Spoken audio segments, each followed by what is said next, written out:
The mailman turned up and he delivered some SD cards that I ordered online. And have a look at this. That's 128 gigabytes. It's the size of my thumbnail compared to the 1 gigabyte hard drive that I had in a computer that was this big under my desk. That's just crazy.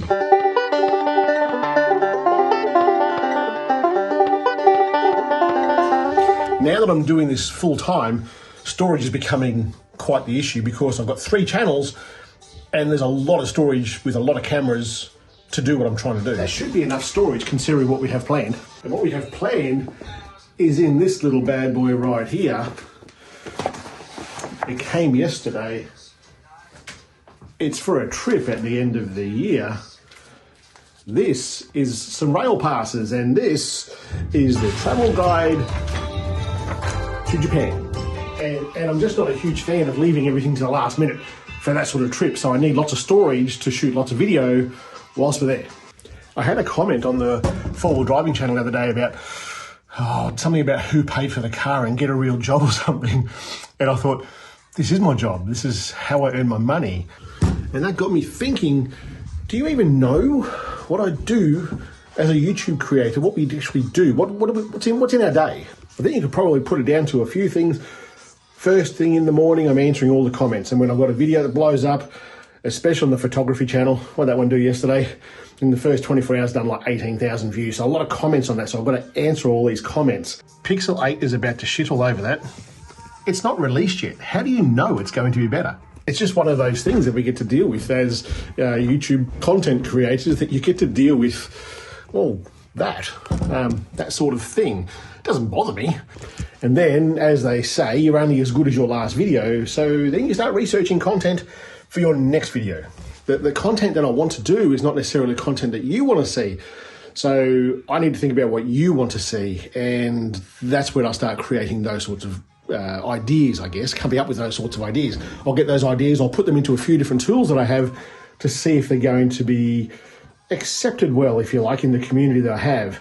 So sometimes I'll just watch content and think, oh, that's reasonably good. I think I can do it in a different way that my community might like. But when you do that, you're always at risk of basically copying someone. So I like to be as authentic as I possibly can with all channels that I have. When you consider all of that, planning takes up a huge amount of your day. Then you've got to put together some sort of scripting, or I don't really do scripting, I'm going to do bullet points. I just put them in an app on my phone when I'm out there filming, then I go for it. Other videos like this one, I'm just showing you what I'm doing and hopefully I don't miss anything. Then there's also plenty of gear. Like when you start a YouTube channel, you don't need lots of gear. Just use your phone or camera, whatever you've got. Just use it. But as you get better and better and better and bigger and bigger and bigger, you're going to want to up your game a little bit. So then there's gear coming into play. So what I've got setting up here is all the battery, and it's a system. So all the batteries that need charging for all the cameras are here. Once they've gone through this point here, these ones here are charged, so I can go and take them and use them. Then all the camera gear that I use for film everything.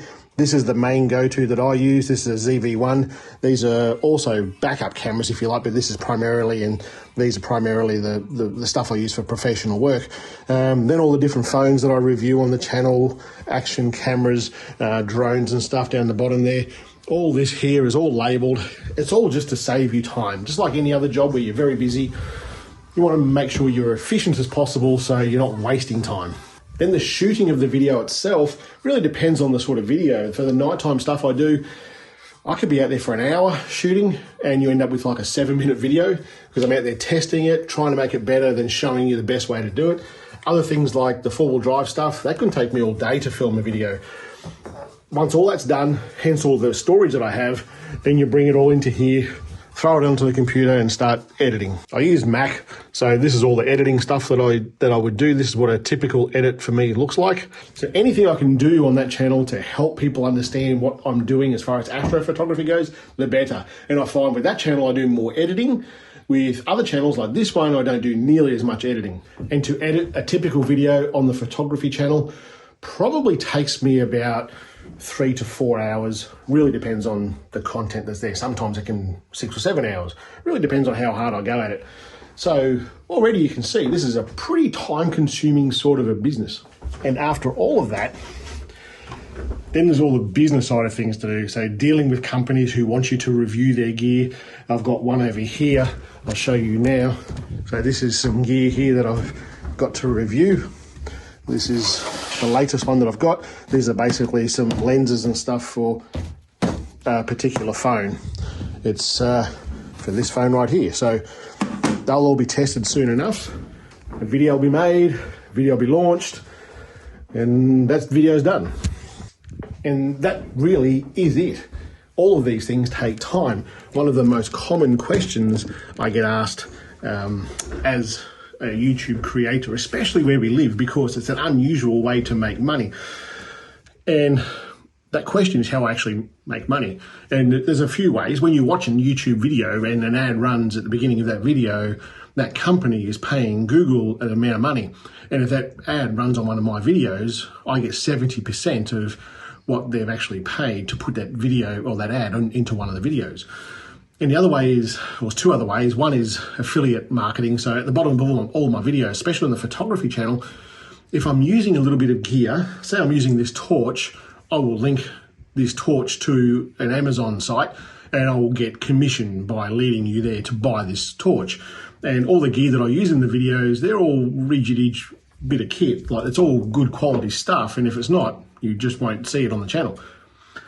So I get a commission on that every month. The third way is with those businesses. So things like those lenses, things like phones and stuff that I review, they all pay for that. So I'll always give an honest review of that bit of kit.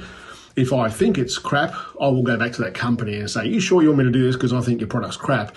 And I've got a few items sitting over there on the shelf which have remained crap.